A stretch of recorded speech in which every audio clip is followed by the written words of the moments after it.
그래서 결론은 비교과 영역이 축소된 게 아니라 여전히 학생부 종합전형에서 승부를 보려면 굉장히 잘 챙겨야 한다는 점.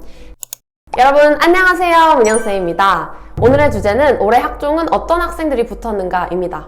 자, 지금 23학년도 수시 입시는 결과 발표까지 다 끝마친 상황이죠.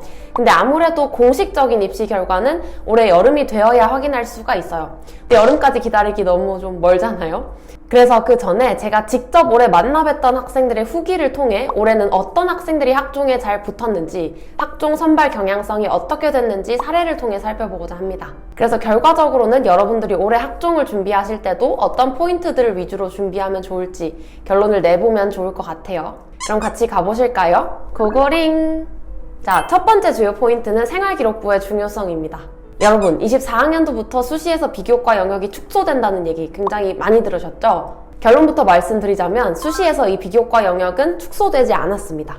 무슨 말이냐고요? 우선은 대입에 반영되는 항목부터 살펴볼게요. 자, 여기 띄워드린 표를 보면 24학년도 대입부터 반영되는 항목과 미반영되는 항목을 표시해뒀습니다.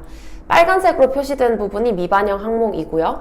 봉사활동이랑 진로 희망 분야, 수상경력 독서활동이 미반영이죠. 그래서 많은 항목들이 축소됐다는 이유로 수시에서 비교과 중요도가 떨어졌다라는 주장을 제가 많이 들은 것 같아요. 근데 반면에 여러분, 아직 남아있는 항목이 많습니다.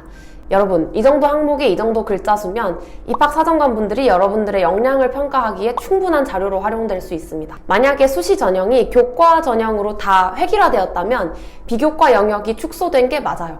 그러니까 대학에서도 학생들을 뽑을 때 그냥 내신 성적으로 줄 세워서 뽑고 싶어 한다는 뜻이겠죠. 근데 반면에 아직 학생부 종합전형이 너무나 건실이 남아있잖아요. 그 말은 대학에서도 내신 숫자 외에 학생을 평가하고 싶어 하는 요소가 남아있다는 뜻입니다. 그래서 대입에 반영되는 요소가 조금 줄어들었을 수는 있어도 여전히 대학에서는 내신 숫자 외의 영역에서 여러분들을 평가하고 싶어 합니다. 작년 학생들의 수시 결과를 보니 똑같은 지방일반고 내신 2등급 후반이라 하더라도 생기부를 잘 챙긴 경우에는 중경외시 최종합을 받아오는 친구들도 많았고, 반면에 생활기록부는 좀 등한시했던 친구들은 아무래도 결국 교과로 인서울 끝자락이나 아니면 직어국 정도를 진학한 학생들이 훨씬 더 많았어요. 자, 그래서 비슷한 수준의 고등학교, 비슷한 수준의 내신 성적을 받은 학생들 사이에서도 생활기록부에 얼마나 노력을 기울였냐에 따라 수시 결과가 달라졌습니다. 자, 요거는 저한테 후기를 보내줬던 친구들의 사례를 읽으면서 얘기해 볼게요. 선생님 안녕하세요. 올해 3월 초에 수시 상담 받은 학생입니다. 일반고 3등급인데 운 좋게 건대 문 닫고 합격했어요. 너무 생기부 쓰기 힘든 학교였지만 고1 때부터 민영쌤 영상 보면서 생기부 열심히 준비했더니 된 것 같아요. 자, 일반고 내신 3등급인데 건대에 합격한 친구도 있었고, 다음 메시지. 선생님 저도 DM 보내드려도 될까요? 위에 DM 드렸던 것처럼 저는 예비고 1 때부터 지방에서 오로지 선생님의 영상만으로 꾸준히 보며 생기부를 채웠어요. 덕분에 좋지 않은 내신에도 건대 최초 합했습니다. 인서울 하는 게 꿈이었는데 선생님 덕분에 이뤘어요. 자, 여기 보내주신 후기들을 보고 느낀 건, 일반고에서 내신 2등급 중반이 넘어가더라도 생활기록부가 정말 괜찮다 싶으면 상향으로 학종을 써볼 법하고 실제로 그게 합격이라는 결과로도 이어지는구나 라고 저도 한 번 또 배운 것 같아요. 여기 후기를 보내준 두 친구가 공통으로 뽑는 수시에서의 합격 요인이 생활기록부로 좁혀지는 걸 확인할 수가 있죠. 그 외에 제가 이렇게 메시지로 가져올 순 없지만 정말 평범한 일반고 내신 2.7인데 시립대에서 꽤 괜찮은 사회과학 관련 학과에 학종으로 붙은 친구도 있었고요. 그리고 일반고에 내신 2.0에 수렴하는 친구인데 한양대의 상경계열을 학종으로 합격한 사례도 있었습니다. 아무래도 학생분들이 진로를 명확히 설정해서 구체적인 근거를 들어가며 생활기록부를 챙긴 결과 내신에 비해 조금 상향해서 썼던 수시에 합격한 걸 확인할 수가 있습니다. 그리고 이 사례들을 보면 공통적으로 전 과목 내신에 비해 주요 과목 내신 성적이 좋은 경우가 유의미하게 많았어요.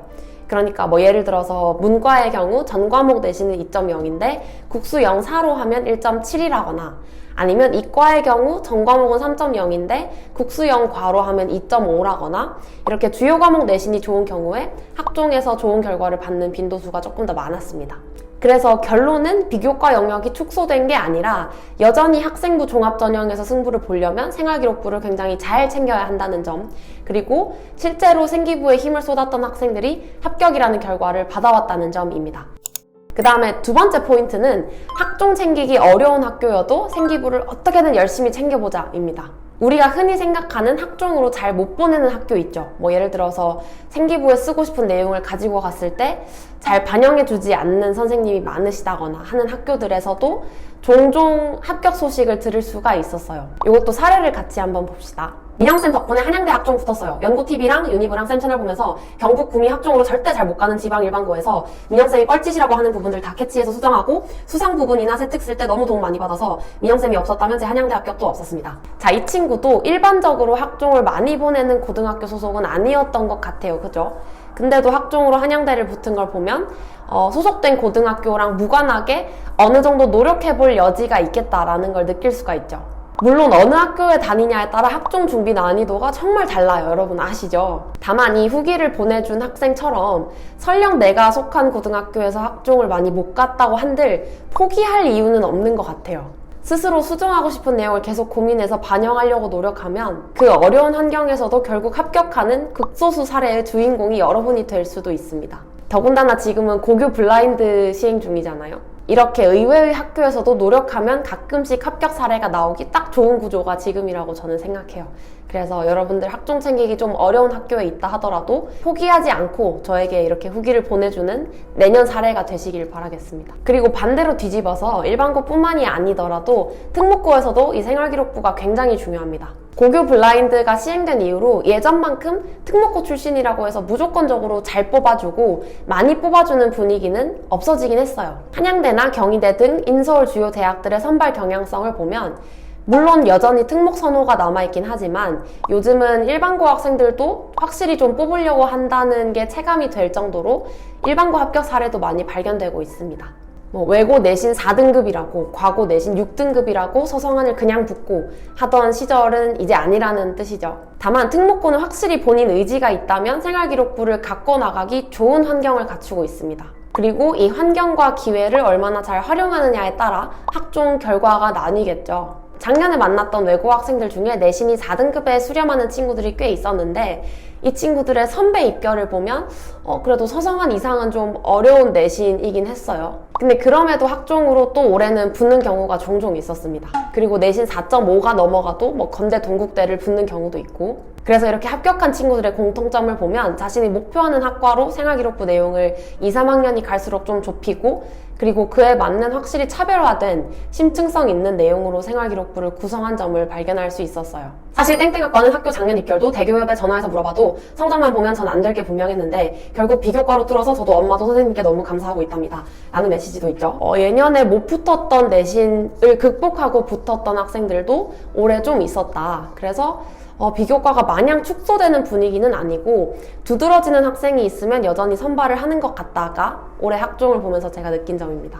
그 다음 세 번째, 교과만 지원하는 친구들도 생활기록부를 등한시해서는 안 됩니다. 흔히들 내신 성적만으로 뽑는다고 알고 있는 이 교과 전형에서도 생활기록부를 반영하는 대학이 점점 늘어나고 있는 추세예요. 그래서 나는 6교과만 쓸 거다 하는 현역 수시러들도 사실은 생활기록부 관리에 조금 신경을 써주시는 게 좋습니다. 여기 표를 보면 고려대, 경희대, 건대, 동국대, 부산대, 경북대 다 올해 교과 전형에서도 서류를 반영한다고 나와 있죠. 교과 전형에도 서류를 반영하는 추세는 조금씩 확대되는 분위기인데 예를 들어 부산대도 올해 교과 전형에 학업 역량 평가를 도입했어요. 근데 계획안의 워딩에 의하면 고등학교 교육과정 이수를 통한 학교생활 충실도 및 대학 수학 준비도 평가를 한다고 나와 있습니다. 즉 단순히 내신 숫자만 보지는 않겠다는 뜻이죠. 교과 전형을 준비할 때도 생활기록부를 챙기긴 해야 된다. 그 다음 네 번째, 수시 지원은 원서 조합의 싸움입니다. 자, 제가 올해 만나뵀던 학생 한 분의 수시 결과를 말씀드릴게요. 우선 고려대 어문계열을 학추로 최초합을 했고 성대 경희대도 최초합을 했는데 연대랑 시립대는 예비번호를 받았어요. 근데 우리가 일반적으로 생각했을 때는 고려대가 시립대보다 선호도가 좋은데 고대는 최초합을 하고 시립대는 예비번호를 받았죠. 즉 처음에는 불합격을 했다는 뜻이죠. 그래서 이 학생의 사례에서 보이는 것처럼 밑에 학교를 나중에 붙거나 오히려 떨어지는 경우도 적지 않습니다. 그래서 포인트는 나한테 맞는 학교를 잘 골랐어야 한다는 점인데요. 일반적으로 가장 별로인 조합이 적정을 6개 쓰거나 아니면 극단적으로 원서를 조합하는 경우입니다. 적정 6개라 하면 이제 확률 50%짜리 원서를 6장을 쓰는 거죠. 그러면 다 붙었을 때도 막 그렇게 대박이라는 느낌이 없어요. 왜냐면 어느 정도 붙을 거라고 예상한 대학이니까. 그리고 반대로 최악의 경우에는 다 떨어져도 전혀 할 말이 없는 원서예요. 왜냐면 다들 확률이 50%였으니까 안정카드가 없었죠. 그래서 적정을 뚜루룩 쓰는 게 별로 안 좋은 원서 조합이고요. 그 다음에 극단적인 원서 조합은 상향과 안정 사이의 갭이 좀 큰 거죠. 그러니까 예를 들어서 상향은 서연고 중에 하나 쓰고, 그 다음에 서성한이나 중경외시 뭐 하나 정도 끼고, 나머지는 전부 다 아예 인서울 끝자락이나 아니면 직어국을 까는 경우예요. 근데 이렇게 되면 높은 확률로 그냥 인서울 끝자락이나 직어국에 가게 되는 경우가 많아요. 그래서 너무 상향이랑 너무 안정만 쓰기보다는 가운데 적절한 밸런스를 맞춰서 원서를 짜는 것도 중요합니다. 그다음 마지막 5번째, 끝까지 상승 곡선을 노려보자입니다. 이것도 메시지를 좀 읽어볼게요.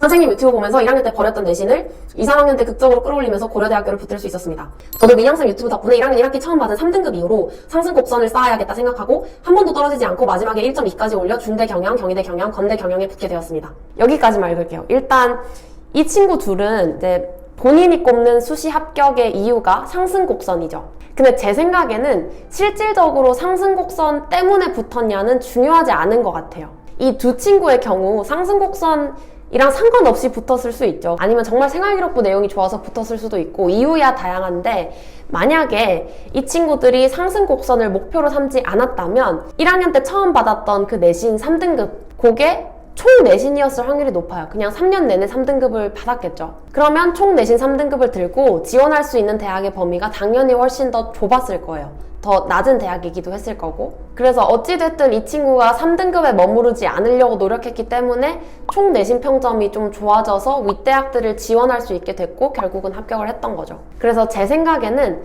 상승 곡선의 가산점의 정도를 따지는 건 그렇게 중요하진 않은 것 같아요. 뭐 상승 곡선이 생각보다 의미 없다고 말씀하시는 분들도 계시죠. 맞아요. 그럴 수도 있어요. 근데 하지만 상승 곡선이라도 목표로 삼아야 여러분이 지금 가지고 있는 내신 성적에서 조금이라도 높은 내신 성적으로 고등학교 생활을 마무리할 수가 있고, 그렇게 해야 쓸 수 있는 수시 원서의 폭이 더 넓어집니다. 여러분이 상승 곡선의 의미를 믿어서 스스로 증명을 하시면 되죠. 자, 이렇게 해서 제가 실제로 만나뵀던 학생들의 후기를 통해 올 한 해 학종 선발의 경향성을 좀 살펴봤습니다. 자, 여러분, 오늘은 제가 이 영상을 좀 특별하게 댓글창을 좀 활성화시키고 싶은데요. 혹시 영상을 보신 분들 중에 학종 합격을 했다 하시는 분들은 뭐 어디 학종을 합격하셨고 본인이 생각하는 합격한 이유가 뭔지 댓글로 좀 달아주시면 후배들이 참고하기에 굉장히 큰 도움이 될 것 같아요. 자, 그럼 여러분, 저희는 다음 영상에서 또 만날게요. 안녕!